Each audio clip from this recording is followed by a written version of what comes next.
the Worms war begin? Well, Worms initially started as a one-man project. It was conceived by a chap called Andy Davidson.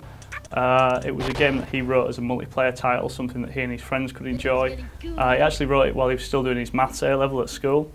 I think it was a bit of an ambition or a dream for Andy that one day the game might get published, so he took it to a trade show in the UK. Team 17 stumbled upon it and signed both Andy and the game up.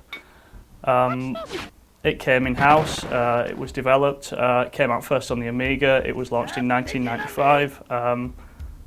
The game came out at a time when 3D graphics were popular. You had consoles like the PlayStation coming into prominence, so from some quarters it initially received a little bit of short shrift because it had a simple appearance, but it was difficult to argue with the addictive quality of the game, and it went on to become a commercial and critical success. How has Worms changed? Well, over the years there's been quite a few iterations of Worms. The most dramatic change probably came in the mid-2000s. The game made a couple of appearances in 3D.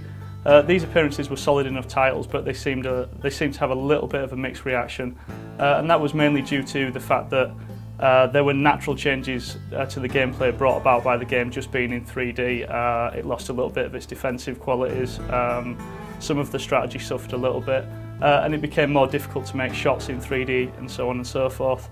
Following those 3D versions, you got the emergence of digital platforms like the Xbox Live Arcade service from Microsoft, Sony's PlayStation Network, the App Store, etc.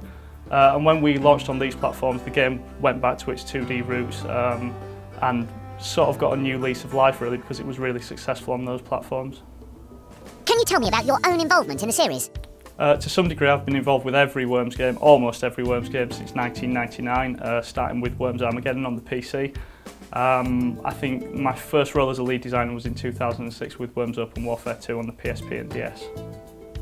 So, if my maths are right, the original was 17 years ago and brings us to Worms Revolution. Can you tell us more about Worms Revolution? When we first sat down to think about what we wanted to make in this latest Worms game, our first port of call was to establish some aims. We were very conscious of the history of the brand, where it came from, the number of games that we'd made before that, and kind of, I suppose, to a degree, we wanted people to take notice of this game. We wanted a version of Worms that was essentially a game that could compete with the other high-quality products on those same spaces into which we'd be releasing. We didn't want to make just another Worms game. Terms like a next-gen version of Worms were bandied around a lot. So we basically established that we would need a new engine. We wanted the 2D gameplay that the series is known for, and we needed some new features that would evolve the brand in meaningful ways. And the result was really a completely new engine. We didn't want to use the 2D engine that we'd used in the past because we felt that that might limit what we were able to do. And we were also worried that it also might end up looking similar to those previous games, which wasn't what we wanted, basically. And how does Worms Revolution fit into the series? Well, creating the game from the ground up, one of the things that we need to consider is that none of the things from the old games are ported across, none of that stuff comes across for free. While we're trying to make something contemporary, at the same time it needs to be recognisable, it needs to feel it, it needs to play like Worms. That's very important to us. We have staff members working on getting the balancing right.